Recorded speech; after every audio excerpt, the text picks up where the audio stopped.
আসসালামু আলাইকুম রহমতুল্লাহ। সবাই কেমন আছেন? আশা করি সবাই ভালো আছেন।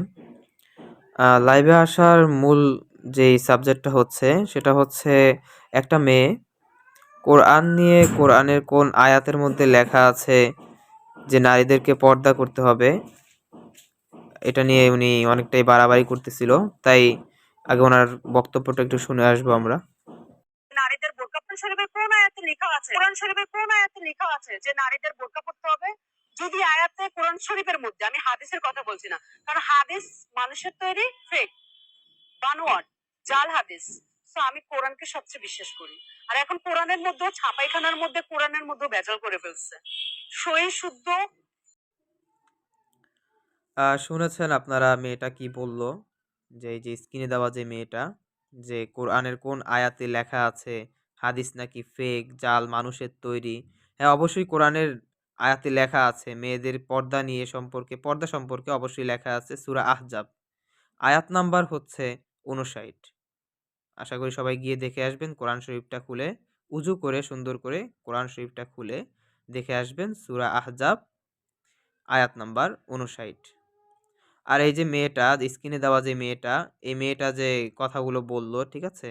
আর বিগত কিছুদিন আগে এই যে একজন বাউল আল্লাহকে নিয়ে যেই কথাগুলো বলছে, আমি আশা করি উনি সম্ভবত, এই মেয়েটা সম্ভবত ওর উত্তরসূরি। কারণ হচ্ছে ওই মেয়েটা, এই মেয়েটা যে স্ক্রিনে দেওয়া আছে, এই মেয়েটা এই বাউলকে নিয়ে, এই বাউলের সাপোর্ট করেছে। তাহলে কি বোঝাচ্ছে এখানে? যে উনি তার উত্তরসূরি, ঠিক আছে? আর এই যে আপনাকেই বলতেছি, আপনাকে কি বলে ডাকবো? আপনার তো নাম জানি না। স্যাটেলার আপা বলেই ডাকি। এই যে আপনি স্যাটেলার আপা, এই যে কোরআন নিয়ে যে সমস্ত কথা বলেন, যে বাউলের সাপোর্ট করেন, ঠিক আছে? আশা করি আপনি একজন নারী নয়। যদি একজন নারী হতেন, মায়ের জাত হতেন, নারী হতেন, তাহলে কক্ষনো এই কথা বলতে পারতেন না। আপনি হিজলার থেকেও অনেক অধম। অধম বুঝেন? হিজলার থেকেও খারাপ। আর আপনি যে কোরআন শরীফের নামটা যে মুখে নিয়েছেন, আপনাকে তো ৭ বার উজু করে তারপর কোরআন শরীফের নামটা মুখে নেওয়া উচিত। আপনার যে লেবাস, সেটাতেই জনগণ বুঝতে পারে, ঠিক আছে? দেশের মানুষ বুঝতেই পারে যে আপনি কতটা ভালো মানুষ।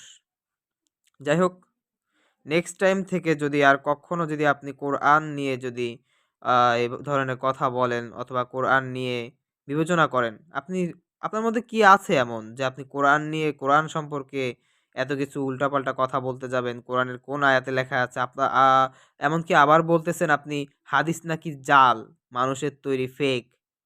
আপনার সাহসটা কিভাবে হয় যে হাদিসকে আপনি জাল বলতেছেন? তাই আশা করি দেশের আইনগতভাবে ওনাকে আইনের আওতায় আনার জন্য, গ্রেফতার করার জন্য।